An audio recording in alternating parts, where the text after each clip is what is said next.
I have contractors on the land that have been commissioned by the Gloucestershire Wildlife Trust, and we are at this stage involved in a quite significant slash and burn exercise where we're taking out all of the old dead hedgerows and bramble. The land had an awful lot of bramble on it, which has its place, but it was rather sort of monocultural.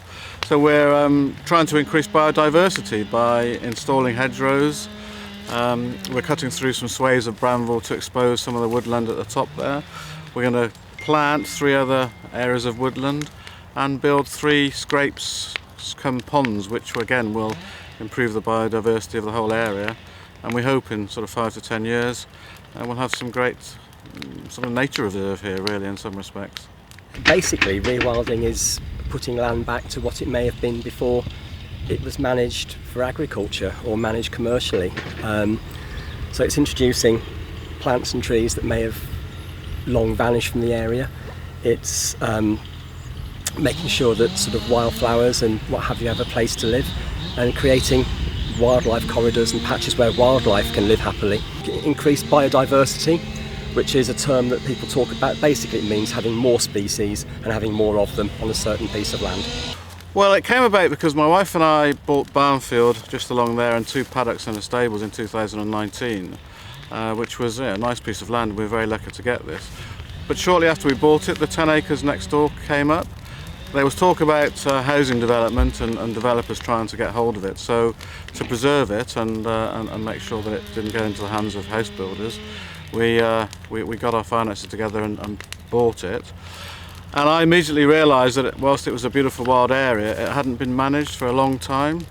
And being a bit of an ornithologist, I wanted to increase the range of bird life and other wildlife.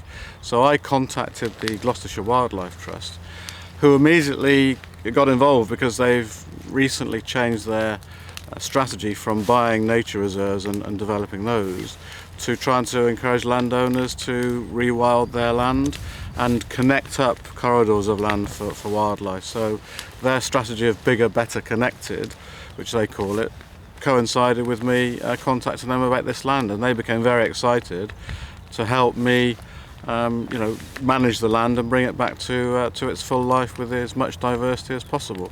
So the funding, the Wildlife Trust have been brilliant, and they've helped me become a farm and apply for grants. So we have 3 grants that have come in from Severn Trent, the Farming and Protected Landscapes, which is DEFRA, so the government are trying to encourage landowners to put in hedgerows and rewild, and also Gloucestershire County Council, because of the flooding issue, have put a small amount of money in to help with water retention further up the hill.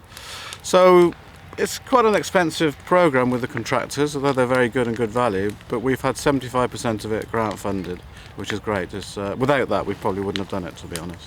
We have a plan in Woodmancote, well, the Greater Severn area, but Woodmancote's part of that, the Greater Severn catchment, to try and stop large amounts of water entering our big rivers and going through cities like Gloucester. We can play our part here, and the idea is that we've got, as I've written about, got this massive limestone hill behind us. We're on clay down here. Once the water hits the clay, it goes into the village. So if we can hold water back on the hill, it will alleviate flooding in Woodmancote and also Bishop's Cleeve. And we're looking to do that through using natural flood management techniques, which rewilding is a part of, roughing up landscapes is a part of, creating scrapes and attenuation ponds is a part of, but it's just the idea of holding water up here, and planting 1,000 trees on this piece of land will definitely go a long way towards achieving that. I'm really keen for the local community to get involved, because obviously, although it's private land, it is, in my view, a sort of a community treasure in many respects. And whilst we've got some great grant funding, the tree planting will need volunteers. So hopefully in February we're having 1,000 trees delivered from the parish. We will be looking for volunteers to plant up a lot of trees and stake them in as well. And I want people to, obviously, with respect, to enjoy the land over there in particular, once it's all rewilded.